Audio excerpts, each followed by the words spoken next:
This is my friend's 2024 Subaru WRX TR. It has a newly installed Catback exhaust and intake. And in this video, we are going to go through his Protune results, as the numbers were a lot more impressive than I expected.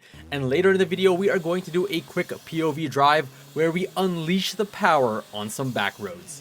In a previous video, I did a baseline dyno run with my own VB WRX TR, so I figured in this video we can get a good idea of how much power gains you can get out of the FA24 with some very minor modifications, which in my buddy's case, to be more specific, is a Perrin intake and Remark Catback exhaust. Also, show him some love on Instagram. Here is his page for you guys.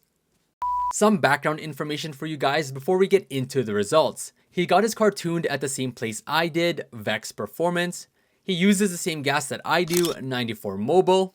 He didn't get a baseline dyno run before he got the mods installed, so we are going to use my baseline results from last year, which means that the comparison won't be as accurate as if he had a same day baseline run with his own car completely stock, but it will be close enough to get a decent understanding of what power gains these mods can do.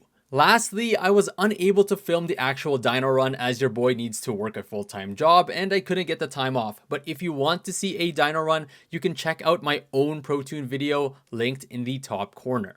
Alright, so here is my stock baseline dyno results from last year. And my car made 236.6 wheel horsepower and torque peaked at around 250 foot-pounds, but tapers down to around 230 foot-pounds for most of the rev range. Now, I've said this in almost all my videos related to tuning, the numbers aren't really important as every dyno is going to read differently because of a multitude of reasons, but what is important are the increases to these numbers after the mods are installed. Here is my friend's final Protune results, and look at the gaps between the baseline in blue and the Protune in red.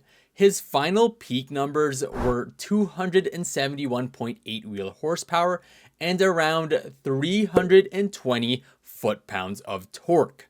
Let's start off with looking at the torque, as we can clearly see that massive increase between the two lines.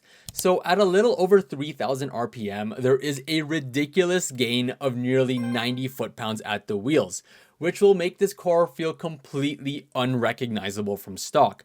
Torque is what you feel when you put your foot down, and there is plenty of that now under the hood with the mighty FA24. The torque gap gradually tapers down, but still, for most of the rev range, we are seeing significant gains that will make this car an absolute riot to drive.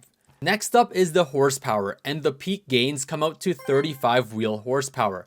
So a healthy jump, but the peak numbers only tell a small fraction of the story. From 3,100 RPM to 4,600 RPM, we see a consistent gain of 50 wheel horsepower. So quite literally in the mid-range, my friend has an additional 50 wheel horsepower at his disposal, which is where the gains really do count, because having a strong mid-range means more usable power in all acceleration scenarios, not just when you're flat out.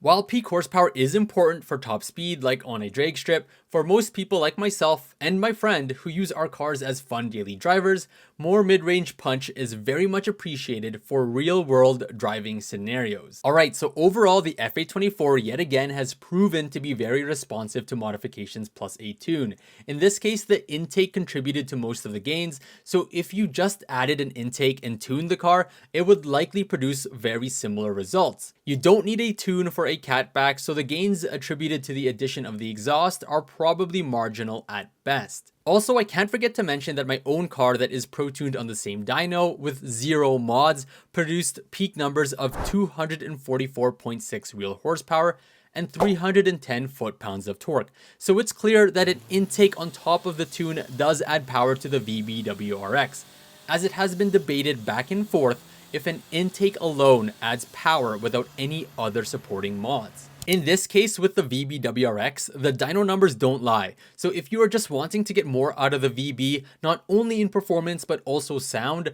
throw an intake on there, get a Protune or E-Tune, and do not look back. Anyways, enough of me talking. Here is a POV drive on some back roads for your guys' enjoyment. I'll catch you all in the next one. Take care.